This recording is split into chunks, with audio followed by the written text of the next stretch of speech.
오늘 레위기 10장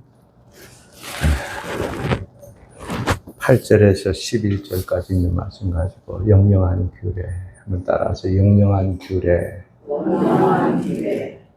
이 9절 말씀 보면 하반절에 이는 너희 대대로 지킬 영영한 규례라. 그 말씀 그대로 제목을 정했습니다. 영영한 규례. 규례라고 하는 말은 히브리 사람들이 두 가지 경우에 규례라는 말을 씁니다. 하나는 뭐냐면 코크라 하는 말이에요. 코크라고 하는 말을 우리말로 번역을 할 때는 경계 혹은 한계 혹은 몫이라 하는 뜻이 있습니다. 또 하나는 뭐냐 하면 사파트라고 하는 말인데, 이 사파트라고 하는 말을 우리말로 번역할 때는 판단한다 혹은 심판한다, 시비를 가린다 할 때 사파트라고 하는 말을 씁니다. 근데 오늘 본문에 나오는 규례라고 하는 말은 사파트라고 하지 않고 코크라고 하는 말로 번역을 했습니다. 그러니까 이 대대 영영한 규례라 하는 말은 너희가 본문에 지금부터 얘기하는 내용의 세 가지는 너희에게 경계다 하는 거예요. 너희에게 한계다 하는 겁니다.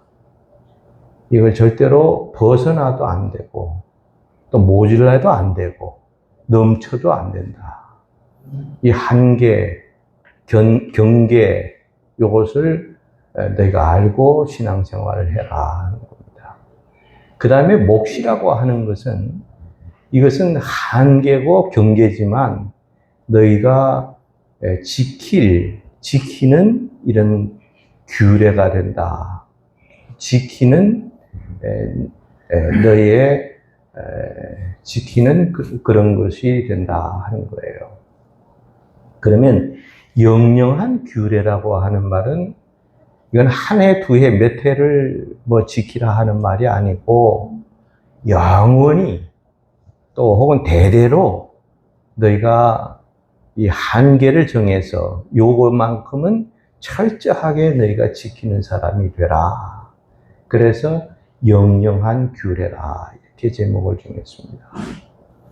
그 영영한 규례는 어떤 규례를 본문에 말씀을 하느냐. 그러게 되면 세 가지인데, 첫째는 뭐냐 하면 이 절제의 규례입니다. 절제. 우리가 남녀가 서로 결혼을 했어요. 같이 잠을 자는데 잠꼬대를 하잖아요. 잠꼬대를 하는데 남자가 뭐라고 잠꼬대를 하냐면 갑순씨 하면서 잠꼬대를 하는 거예요. 그러면 아내가 깜짝 놀래가지고 아침에 깨어난 다음에 당신 도대체 어젯밤 무슨 꿈을 꿨느냐고. 아니 난 별로 꿈을 꾼 줄 않았다고. 거짓말하지 말라고. 갑순씨가 누구냐 하고 따지면, 아니 내가 갑순씨를 어떻게 아느냐고. 자다가 잠꼬대로 그냥 한 거지. 대부분의 남자들이 그러면서 핑계를 대잖아요. 남자들이 핑계를 대면 그냥 적당하게 넘어가는 게 나아요. 그거 캤다가는 서로 입장이 곤란해지니까 남편이 갑순씨 하는 것은요, 제정신일 때는 사람이 의식이 있어요. 그래서 할 말 못할 말 구분해서 딱딱하게 해나가잖아요. 근데 우리 의식이라고 하는 것도 잠잘 때는 쉬거든요. 그러니까 그때 갑순씨 하고 나오는 것은 그건 진짜다 그 말이에요. 왜? 제정신 가졌을 때는 절대로 죽을 때까지 갑순씨라 소리 안 합니다. 그런데 이 잠꼬대 했을 때가 진짜거든요. 그래서 취중진담이라 그러잖아요. 맞아요, 틀려요? 내가 취해가지고 내 정신이 아닐 때는 해야 될 말과 하지 말아야 될 말을 구분하지 않고 막 해버리잖아요. 그래가지고 결국 나중에 들통이 나가지고 내가 20년 전에도 너 누구 죽였지? 그러고 들통이 나잖아요. 그리고 말하는 것도 그렇고요. 행동하는 것도 마찬가지입니다. 이게 의식이 이게 없을 때는 그저 제멋대로 하는 거예요. 제멋대로 말을 하고 제멋대로 행동을 하는 거예요. 여러분 이렇게 되면은 이건 아주 큰 문제가 되는 거 아닙니까? 그래서 우리는 이게 절제를 해야 되는데 절제를 하지 못하면 그 가정에 문제가 생기게 된다 하는 거예요. 바울 사도가 우리에게 뭐라고 말씀하시는 거 아니에요? 너희는 술 취하지 말라. 술 취하면 방탕한다. 그랬어요. 여러분, 아니, 목사님, 나는요, 술 잘 안 취해요. 소주 2병 마셔도요, 끄떡 없습니다. 그러는 사람은 좀 이 술에 대한 강도가 좀 센 사람인 것 뿐이지, 그런 사람들에게 여러분 알코올 측정기를 딱 갖다 대보세요. 몇 병 먹었다 나와요? 2병 먹었다고 딱 나오잖아요. 그래서 술을 자꾸 취하면 방탕하게 된다 하는 거예요. 제정신이 아니게 된다 하는 거예요. 그래서 술 취하게 되면 할 말 못할 말, 감정도요, 내가 컨트롤이 안 되는 거예요. 그래가지고 막 감정이, 나도 모르는 사이에 막 감정이 나서 싸우자고 달려들고, 자꾸 막 욕을 해대고, 제정신일 때는 그렇게 못하거든요. 술이 취하면 그렇게 되어버린다. 제정신이 아니게 된다 하는 거예요. 이 말을 한마디로 결론적으로 말씀드리면, 절제를 못한다 하는 거예요. 술 취하고 나면. 본문에 보게 되면 이렇게 말씀을 했습니다. 8절, 9절 보니까 여호와께서 아론에게 말씀하여 이르시되 너와 내 자손들이 회막에 들어갈 때에는 포도주나 독주를 마시지 말라. 그리하여 너의 죽음을 면하라. 술을 마시고 하나님의 성전에서 봉사하면 무엇을 당한다? 무엇을 당한다? 죽임을 당한다. 먹지 말라 하는 거죠. 이는 너희 대대로 지킬 영영한 규례라. 그랬어요. 자, 여기 보세요. 술 취하면요. 네, 그리고 하나님의 성전에 가서 봉사한다. 그러게 되면 그것은 반드시 죽음이 온다. 하나님의 경고하는 거예요. 경고. 네, 절대로 술 취하지 말고, 술을 취하게 되면 절제할 수 있는 분별력을 잃어버리기 때문에 절대로 술 취하지 말라. 술 마시지 말라. 그 말이에요. 네, 자꾸 술 마시지 마요. 그 술 마셔가지고 좋은 거 없으니까 마시면 안 됩니다. 자, 우리가 잘 아는 대로 노아라고 하는 사람 보세요. 노아는 8 식구가 홍수 심판 때 다 몽땅 그 가족이 다 살아났잖아요. 근데 노아를 가르쳐서 그 당시에 뭐라고 표현을 했냐면은 노아는 경건한 사람이요. 그 다음에 의로운 사람이요. 완전한 자라 그랬어요. 이런 사람이 홍수 심판이 끝나고 난 다음에 배에서 나오고 나서 그가 제정신인지 무슨 정신인지는 모르겠는데 포도나무를 심어가지고 포도를 따서 그것을 술을 담궈가지고 술을 마시기 시작한 거예요. 아니, 의롭고 경건한 사람이 어떻게 그런 짓을 합니까? 자, 그런데 노아가 그렇게 했어요. 술을 마셨어요. 너무 술이 취하니까 그 다음에 방 안에 들어가서 옷을 홀홀 벗고 대자로 벌려가지고 잠을 자고 있네요. 그러니까 그 아들들 중에서 둘째 아들 함이라고 하는 아들이 와서 보니까 자기 아버지가 술이 취해가지고 옷을 훌러덩 벗고 잠을 자고 있는 거예요. 아니, 노아도 간땡이가 부었지. 아니, 그 며느리가 들어오면 어떡하겠다고 글쎄. 그 옷을 훌훌 벗고 거기서 잠을 잡니까? 자, 그러고 나니까 이 함이 가가지고 자기 형하고 동생한테 얘기했어요. 야, 아버지 봐라. 저렇게 헐헐 벗고 다 벗고 잔다. 그러니까 이 두 아들이 이불을 갖다가 뒷걸음질을 쳐가지고 아버지의 그 부끄러움을 다 가려주잖아요. 노아가 나중에 깨고 난 다음에 이 함이라는 놈이 그렇게 동네방네 얘기하는 것을 다 알았어요. 그래가지고 자기가 개망신 당한 것을 생각하지 않고 하멕을 저주를 합니다. 아니, 지가 술을 만들어서 술 처먹어 놓고 왜 저주는 아들에게다 합니까? 그래가지고 아들에게 저주를 해버리고 말지 않습니까? 이거 보게 되면 노아라고 하는 사람은 완전한 자였다. 경건한 사람이었다. 의로운 사람이었다 하는데 뭐를 못했어요? 절제를 못했어요. 무엇 때문에? 술 때문에. 술을 마시면 이게 절제를 못한다 하는 거예요. 그래서 성경에 들어갈 때, 성전에 들어가서 봉사할 때 제사장들에게 하나님께서 경고를 했어요. 너 술 먹고 들어가서 하나님 앞에 봉사한다 그러면은 너는 죽는다 하는 거예요. 내가 이 말씀을 읽고 묵상하면서 이 천주교 신부들 이거 전부 천주교 신부들은 미사 드리고 오면 오늘 우리 말로 예배 드리고 오면 술이 이만큼 쩔어가지고 왔어요. 맨날 술 쩔어고 오더라고. 저거 하나님이 언젠가 죽일 것 같아, 신부들 말이에요. 왜? 술 먹고 봉사하면 죽인다 그랬거든요.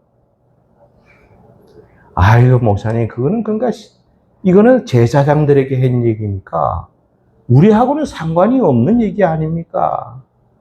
여러분, 성전에 들어가서 봉사할 때 술 취하지 말라 한 것처럼 여러분 가정에 들어갈 때 절대로 술 취해서 들어가지 말라 하는 얘기예요. 예배 드리겠다고 하나님 앞에 나와서 예배는 드리겠다고 나왔는데 술 취해가지고 예배 드리지 말라 하는 거예요. 그런 짓 하다가 하나님 앞에 죽음을 면하기가 어렵다 하는 얘기. 그거 아닙니까? 그래서 술이 들어가면 절제를 못하기 때문에 가정에 들어가서 폭군 노릇을 하고 제 마누라 두드려 패는 것은 뭐 패듯이 패고 말이에요. 별짓을 다 하는 거야, 교회 나온 사람들이. 절대로 술 취하지 말라 하는 거예요. 여러분, 존 F 케네디는 여러분들 잘 아시지요. 이 케네디 일가를 보면 그 아버지가 제일 아버지 되는 사람이 누구냐 하면 조셉 케네디라고 하는 사람이에요. 그런데 그 사람이요, 자식들이 그렇게 많이 있는데 맨 맏아들은 알코올 중독자가 돼서 중풍병에 들려가지고 폐인이 돼가지고 죽었어요. 둘째가 누구냐 하면 둘째가 전쟁에 나갔다가 비행기를 타고 가다가 비행기가 떨어지는 바람에 둘째가 사망했어요. 셋째가 누구냐? 존 F 케네디예요. 미국의 대통령이 되지 않았습니까? 그런데 이 사람이요, 그만 다니다가 암살을 당해가지고 그냥 죽어버렸어요. 그리고 넷째가 누구냐 그러게 되면 이 로버트 케네디라고 하는 사람인데 이 넷째도 대통령이 되어보겠다고 유세를 하다가 총 맞아서 죽어버렸어요. 다섯째가 에드워드 케네디라고 하는 사람인데, 이 사람은 그 자기 비서를 데리고 그 다음에 비행기를 타고 가다가 호수에 빠졌는데 비서는 죽어버리고 자기만 살아났어요. 불륜을 저지르다가. 그러다가 정치계 입문해서 상원 의원을 한 번은 지냈어요. 그러다 끝나고 말았어요. 그 다음에 존 F 케네디의 대통령의 아들 하나가 있었는데, 이 주니어 케네디라고 하는 아들이 아버지가 암살돼서 죽으니까 그 아버지한테 관이 이렇게 오니까 아버지한테 인사해라 그러니까 그 어린애가 이렇게 인사하는 거 여러분 기억나는지 모르겠어요. 이렇게 아버지한테 인사를 해요. 그 막내 아들이 하나밖에 없는 아들인데, 그 아들이 비행기를 타고 이제 큰 다음에 비행기를 타고 날아가다가 바다에 빠져서 그 부부가 다 죽어버렸어요. 야, 이게 어떻게 된 겁니까? 이게 대통령의 가문이 그렇게 됐다니까. 이거 조셉 케네디라고 하는 아버지가 가만히 생각을 해보더니 통곡을 하는 거야. 그리고 통곡할 뿐만 아니라 하나님 앞에 얼마나 회개하면서 고백하는 줄 아세요? 이 사람은 본래 영국 아일랜드 출신입니다. 아버지가 애들 데리고 미국으로 이민을 왔어요. 이것저것 해보다가 잘 안 되니까 이게 포도나무를 키워가지고 술 공장을 한 거예요. 술 공장. 양조장이라 그러죠.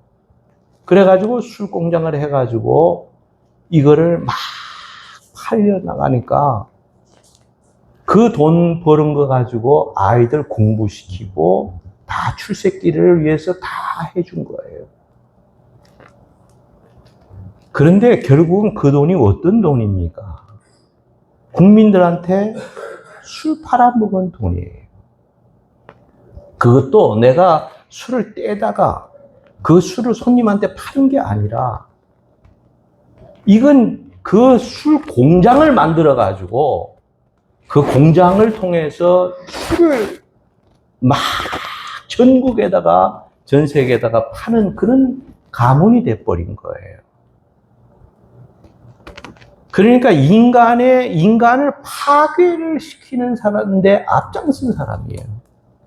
돈만 벌면 된다 생각을 했지, 내가 파는 이 술이 국민들의 가정을 파괴시키는 줄은 몰랐다 하는 거예요. 자제력을 잃어버리고 술 취하면 이거 절제를 할 줄을 모르고 살아가게 된다 하는 거예요. 그래서 절대로 술 마시고 가정에도 들어가지 말고 예배당에 나와서 예배 드리려고 하지 말고 술 절대로 먹지 말라 하는 거예요. 절제를 못한다. 절제를. 이 술 여러분 다 끊으세요. 식물산에 술 끊어. 술 끊어. 먹지 마요. 좋은 거 없는데 뭐하러 마셔요, 그거를 돈 벌어가면서. 제일 암의 요소가 여러분 담배라고 얘기하잖아요. 근데 요즘 새로운 의학계에 나온 얘기는 담배가 아닙니다. 제1가 술이에요, 술. 본래는 의학도들이 이 술은 괜찮다 했어요. 조금씩 먹는 거는 괜찮다 그랬어요. 그런데 왜 그 말이 나왔냐면 영국 사람들이 포도주를 그렇게 많이 마시잖아요. 포도주를 마시는데 영국 사람들이 죽지를 않아. 오래 장수하는 거예요. 그러니까 술은 괜찮나 보다 했어요. 그런데 조사를 해보고 나니까 이 술 때문에 그러는 게 아니라 하는 거예요. 술이 제일 발암 물질이 많은 것이 술이에요. 그러니까 한 잔도 먹지 말라 하는 거예요. 한 잔도. 소주 한 잔도 먹지 마요. 소주 한 잔도. 한 잔이 두 잔 되고, 두 잔이 세 잔 되는 거예요. 절대로 그거 하지 마요. 자, 그래서 우리는 이 절제의 규례를 하나님께서 제사장들에게 절제를 하라 하고 우리 이 규례를 우리에게 주신 거예요. 이게 한계예요. 이게 경계예요. 어떤 일이 있었든지 술은 멀리하라. 그게 사는 길이다. 두 번째는 뭐냐 하면 분별의 규례입니다. 따라서 분별의 규례.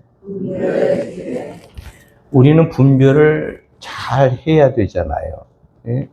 내 마누라, 네 마누라. 이거 분별해야지. 자꾸 남의 마누라를 내 마누라로 착각하고 보는 거야. 여러분, 우리 교회는 없어요. 내가 목회하면서 내가 그런 걸 한두 번 본 줄 압니까? 남자들이요, 자기 마누라가 있는데도 남의 마누라를 자기 마누라처럼 생각을 해요. 그래가지고 뭐 만지고 어쩌고. 내가 모르는 척하고 지나가줘서 그렇지. 솔직히 얘기하라면요, 내가 가만히 있겠습니까? 근데 야단을 치면 그 다음에 들려오는 소리가 교회 안 나온다 그래요. 그러면 설교도 못 듣고 교회도 안 나오면 그 영혼이 죽는 거 아닙니까? 그러니까 나도 알면서도 참는 거야. 이게 참는 거야. 저거 하나님 설교를 자꾸 들어야 뭔가 깨닫고 뉘우치는 게 있지 않겠느냐. 그래 생각해서 참아주는 것 뿐이지. 내 마누라만 내 마누라지 남의 마누라가 아무리 예뻐도 내 마누라가 아닙니다. 절대로 눈독 들이면 안 돼요, 남자들.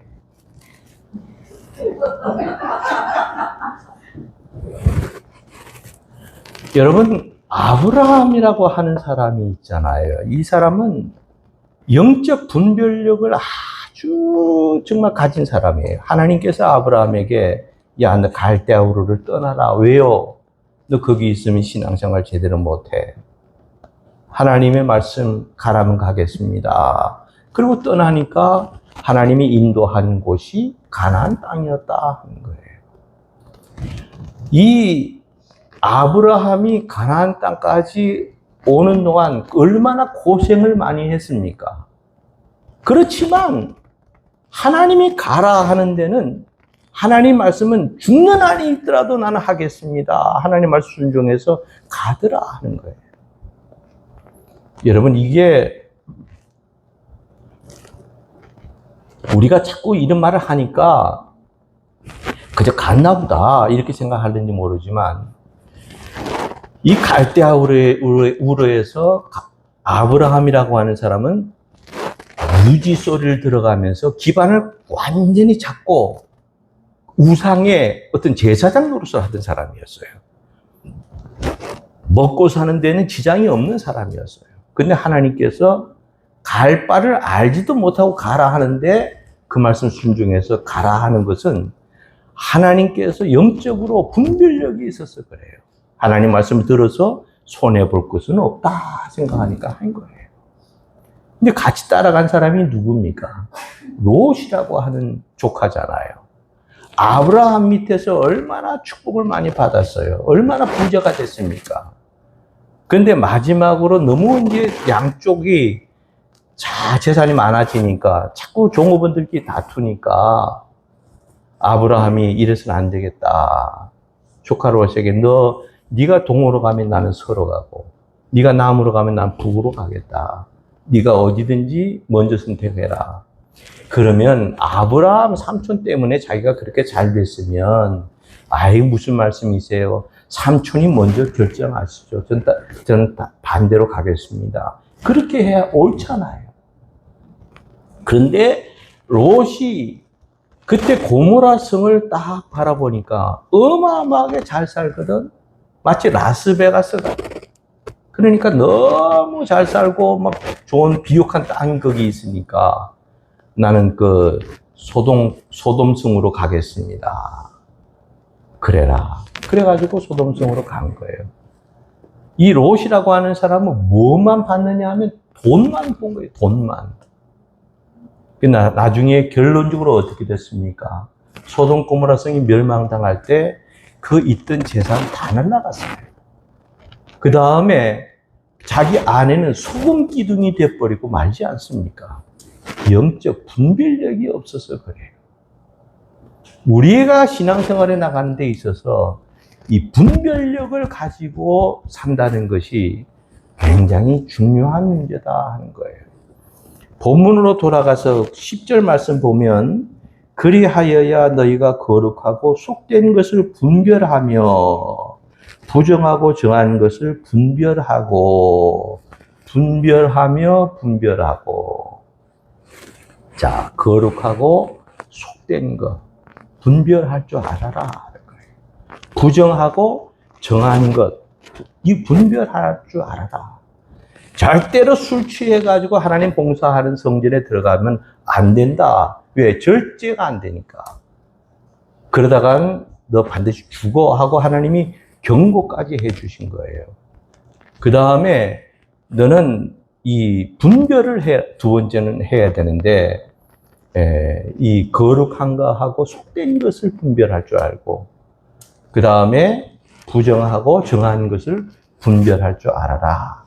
이렇게 하나님이 이 제사장들에게 그렇게 말씀을 주셨어요. 경고도 하셨고 말씀을 주셨어요. 자, 그런데 보세요. 우리가 지금 10절부터 읽었잖아요. 8절부터 우리가 쭉 읽었잖아요. 근데 1절 말씀 보면 거기에 두 사람이 나오는데 대제사장 아론의 두 아들이 나와요. 이름이 누굽니까? 나답과 아비훗이라고 하는 사람이 나와요. 자, 이제 이리 보세요. 나답과 아비후라고 하는 사람이 누구냐? 그러게 되면 대제사장 아론의 아들들인데 자동적으로 그 아들들은 제사장이 되거든요. 이 두 제사장이 하는 일이 뭐냐면 매일 아침마다 그 지성소에 가서 그 향단에다가 향을 피우는 일을 해야 돼요. 불을 피워야 된다 하는 거예요. 그래서 항상 냄새가 끝이지 않게 향을 피워나가잖아요. 그럴 때 반드시 하나님께서 뭐라고 정해주셨냐 하면 성전 뜰에 있는 제단에서 불을 가져다가 불을 피워라 하고 하나님이 명령하신 거예요. 그런데 이 나답과 아비훗이 하나님의 말씀을 묵살했는지 어쨌는지 모르지만 다른 딴 아무 불이나 갖다가 거기다가 향을 피운 거예요. 그러니까 하나님께서 내가 하지 말라고 했는데 너희 죽고 싶어? 했겠죠. 그래 죽여버렸어요. 그 두 아들을. 하나님 말씀을 불순종하면요 하나님이 때로는 죽여버려요. 그래 둘애가 죽어버리니까 하나님이 뭐라고 말씀하면 이불이 똑같은 불이냐 하는 거예요. 이불이 이불이고 이불이 이불이냐 다르다 하는 거예요. 이것은 거룩한 성전에서 드리는 거룩한 불인데 네가 왜 부정한 불을 피우느냐 하는 거예요. 이게 거룩한 것과 속된 것, 정한 불과 부정한 불, 분명히 구분을 해서 하나님께 드릴 건 드리고 바칠 건 바쳐야 되는데 왜 이런 짓을 하느냐. 그래가지고 두 아들을 죽여버리더라 하는 거예요. 이건 우리에게 가르쳐주기 위해서 하나님이 본때를 보여주신 겁니다. 하나님의 제사 제도를 제멋대로 해다가는 하나님께서 너도 죽고 싶어? 하고 하나님 말씀하시는 거예요. 죽고 싶어요? 살고 싶어요? 죽고 싶다 그래도 돼. 내가 안 죽여. 그거 어떻게 죽여요? 자, 여러분, 누구 얘기를 좀 한번 하면 여러분들이 좀 좋겠나. 우리가 그래서 분별을 좀 잘 해야 되는데, 카트 대통령이 있잖아요. 카트 대통령이 시골에서 농사를 짓는 집안에서 자랐거든요. 근데 저 독실한 그리스도인 집안이에요. 주일학교 좀 다니는데, 이 카트 대통령 어렸을 적에 자기가 아버지한테 모두 6번의 매를 맞았다 그랬어요. 그렇게 자서전에 보면. 근데 한 번은, 첫째는 뭐냐 하면, 주일학교에 갈 때마다 아버지가 헌금을 하라고 1센트를 항상 손에 쥐어줬어요.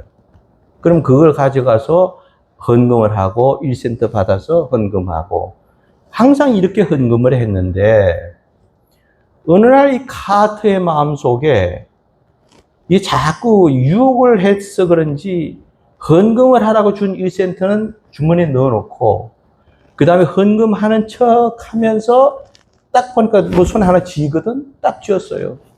그리고 제 주머니에 넣었어요. 모두 2센트가 된 거예요. 그러니까 하나님의 것을 도둑질한 거지요. 근데 이 카트가 재수없게 그 다음날 집에서 옷을 갈아입으려고 옷을 벗는데 땡그랑 하고 떨어지는 2센트짜리 2개가 떨어지거든요. 근데 아버지가 생각할 때는 여기 시골이라 뭐 돈도 뭐 애들한테 줄 필요도 없고, 그러니까 1센트짜리 하나를 줬는데 어떻게 2개가 됐느냐 하는 거예요. 그래가지고 이 메초리를 가져와서 너 이거 어떻게 된 거냐 하니까, 이거 하나를 헌금을 안 하고 하나를 그게 슬쩍 해가지고 2개를 가졌습니다. 미국 사람들이요, 매 많이 듭니다. 여러분 안 때리는 것 같죠? 매 많이 들어요. 그래가지고 때리고 난 다음에 다른 게 있어, 우리나라 사람들하고. 미국 사람 때리고 난 다음에 아이를 꼭 껴안아서 많이 아팠지, 미안해, 꼭 그러고 풀어줘요. 야, 이게 다르다니까, 우리나라 사람하고. 우리는 푸석푸석한 걸 계속 한만 더 그래 봤는데, 아주 뭐 하면서 이렇게 하잖아. 근데 미국 사람들은 그렇게 많이 때려요. 그런데도 껴안아줘. 그래서 이 카트가 6번을 아버지한테 그렇게 맞았다. 자기는요, 그 이후부터 절대로 하나님 것에 손을 대본, 남의 것에 대해서 손을 대본 적이 없다 하는 거예요. 여러분, 여러분들의 아들, 딸들을 키울 때 좀 잘 들으세요. 이거 아들, 딸들이 못된 짓 하고 나쁜 짓 해도요, 부모들이 손을 안 대는 거야. 왜 그런 줄 아세요? 기죽인다고 말해. 애를 기죽인다고. 그걸 기죽인다고 그 기를 살려놓으면 나중에 커서 뭐가 돼요? 도둑놈이 되거나 망나니가 되는 거야, 그거는. 잘한 것은 잘했다, 잘못한 것은 잘못했다 하고 분명하게 어릴 때부터 그것을 가르쳐 줘야 되는 거예요. 그런데 요즘 애들이 뭐 하나밖에 안 낳고 뭐 기가 산이 어쩌네 해가지고, 기 죽이면 안 된다 해가지고 그저 막 살아가잖아, 애들이. 그 애들 건드릴 재간이 있어요? 못 건드리는 거야. 우리는 분별의 규례를 지켜야 된다는 거예요. 할 것과 하지 말아야 될 것. 하나님이 기뻐하는 것과 하나님이 싫어하는 것. 분명하게 우리가 분별을 해서 이 자녀를 양육해야 될 책임이 부모인 우리에게 있다 하는 거예요. 아무리 귀해도 그거 분별해 주지 않으면 그 아이는 나중에 망나니가 된다니까. 그래서 분별의 규례예요. 세 번째는 뭐냐 하게 되면 교육의 규례입니다. 한번 따라하세요. 교육의 규례. 마태복음 4장 23절에 가보게 되면 이런 예수님이 하신 일이 나오는데 이런 말씀이 있어요. 예수께서 회당에서 가르치시며, 첫째는 뭐 했다고요? 어디에서? 회당에서 가르치셨다. 그래서 이걸 한마디로 말하면 교육이라는 말입니다. 그 다음에 두 번째는 뭐냐? 천국 복음을 전파하시며 그랬어요. 이 두 번째는 전도했다 하는 얘기예요. 세 번째는 뭐냐 하면 모든 약한 자와 병든 자들을 고치시더라. 치유했다 하는 얘기예요. 그러니까 제일 첫째는 교육을 했고, 두 번째는 전도를 했고, 세 번째로는 치유를 하셨다. 이 순서가요 굉장히 중요합니다. 예? 여러분 성경에 항상 제자들 이름이 나온다든지 할 때 베드로부터 나오는 거예요. 맨 꼬레비가 누구 나와요? 맨 꼬레비가 누가 나와요? 가룟 유다가 나오는 거야. 그래서 이 중요한 사람부터 이렇게 나오는데, 교회에서 중요한 일이 뭐냐? 제일 첫째를 뭘로 둬야 된다고요? 교육을 둬야 된다. 두 번째로는 전도, 세 번째로는 치유라는 거예요. 이 교육이라고 하는 것은 이미 믿는 사람들을 대해서 가르치는 게 교육이에요. 전도라고 하는 것은 예수 옛자도 모르는 안 믿는 사람들을 상대로 해서 해야 되는 것이 전도라는 거예요.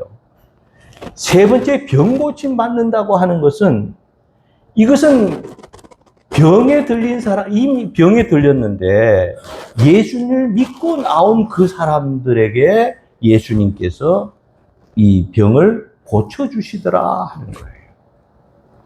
제일 중요한 것은 교육이다. 집토끼가 귀해요? 산토끼가 귀해요?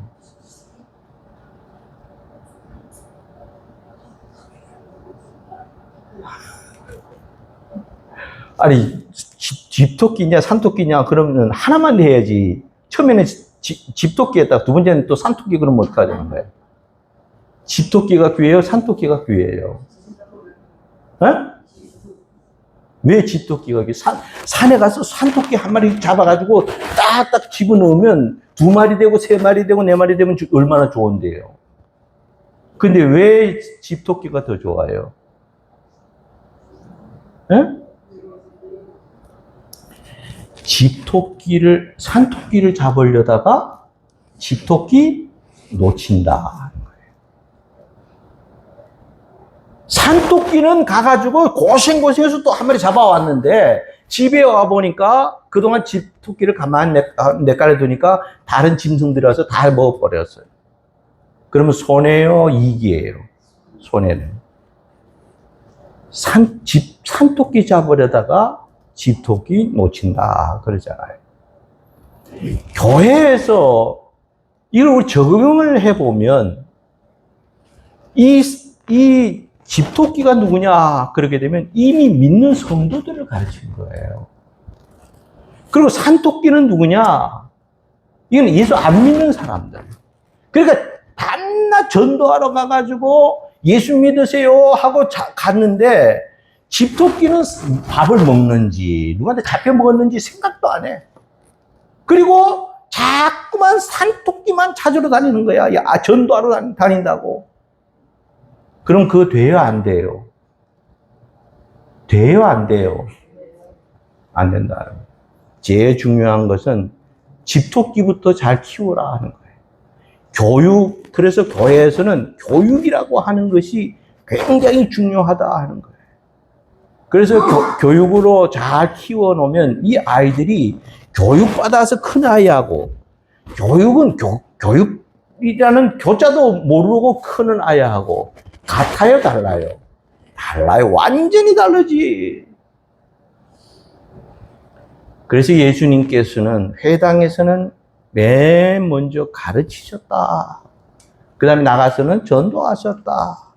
그 다음에 이미 믿겠다 하고 온 사람들에게는 병을 다 고쳐주셨다 하는 거예요. 그럼 본문으로 돌아가 보면 11절. 또 나 여호와가 모세를 통하여 모든 규례를 이스라엘 자손에게 가르치리라. 자, 여기 보면 제사장들에게 하나님께서 절대 술 취해가지고 이 봉사하러 들어가지 말라. 그러다가 죽는다 하고 말씀을 했는데, 그 다음에 이 모세를 통해서 이스라엘 백성들에게 가르치셨다. 교육을 먼저 하셨다. 교육이 그렇게 중요한 거예요.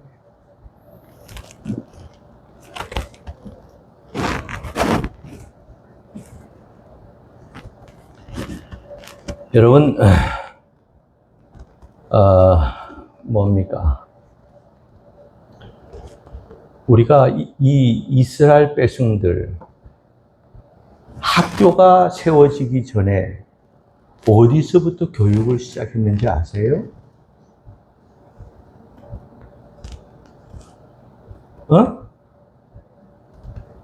학교가 세워지기 전에 어디서부터 교육이 시작되는 줄 아세요? 가정에서부터. 가정에서부터 신앙교육을 가르쳤고, 가정에서부터 하나님을 가르쳤고, 가정에서부터 그들의 교육이 시작됐어요. 학교에 가서, 여러분 학교에는 신앙을 가르치는 데가 아닙니다. 글자를 가르치는 게 학교예요. 그러니까 이스라엘 백성들은 학교라고 하는 것이 세워지기 전에는 저들은 무엇부터 했느냐? 가정에서부터 철저하게 부모님에 의해서 그들은 길림을 받았어요. 우리는 이런 민족이었고 하나님이 우리 민족을 이렇게 계획하고 계신다 하고 신앙교육, 가정교육부터 먼저 시작을 했어요. 여러분 자식들 학교에 가게 되면 신앙교육을 가르칩니까? 안 가르쳐요. 여러분 가정에서 신앙교육을 합니까? 아이들이 가정교육을 통해서 믿음이 커나가게 여러분들이 교육하시냐고요.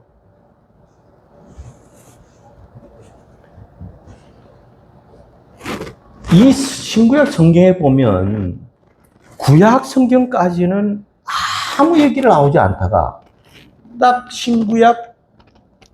구약 시대가 지나고 신약이 딱 들어오면 거기서부터 막 나오는 단어가 하나가 있어요. 뭔 줄 아십니까? 예?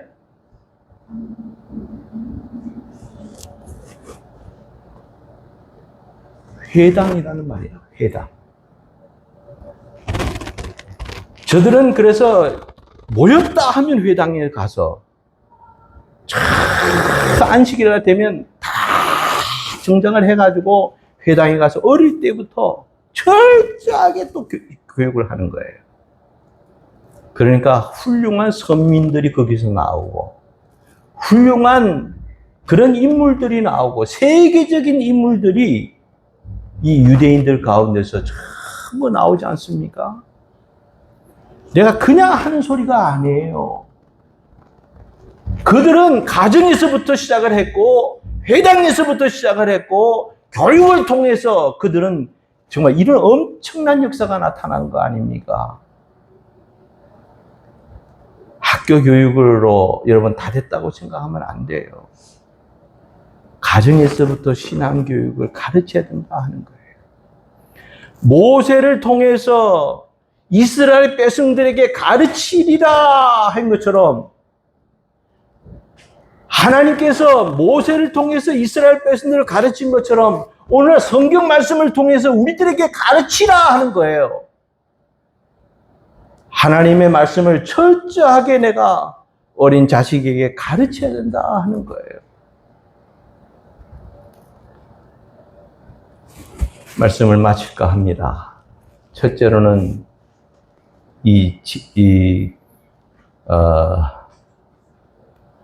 첫째는 무슨 규례? 절제의 규례. 절제하는 것에 대해서 철저한 의식을 가져라. 두 번째로는 분별의 규례. 네 것, 내 것, 하나님 것과 내 것 분명하게 구분하라 하는 것. 세 번째로는 교육의 규례입니다. 우리 철저하게 교육을 잘 시켜서 훌륭한 인물과 인재들이 우리 소금교회 여러분들의 가정을 통해서 날 수 있기를 주님의 이름으로 축원합니다. 기도하겠습니다. 하나님 아버지, 은혜와 사랑을 감사합니다. 우리는 절제의 규례, 분별의 규례, 교육의 규례, 이것이 영영한 우리의 규례가 꼭 되어서 우리 주님 오시는 그날까지 철저하게 지키며 살게 해 주옵소서. 예수님의 이름으로 기도를 옵나이다. 아멘.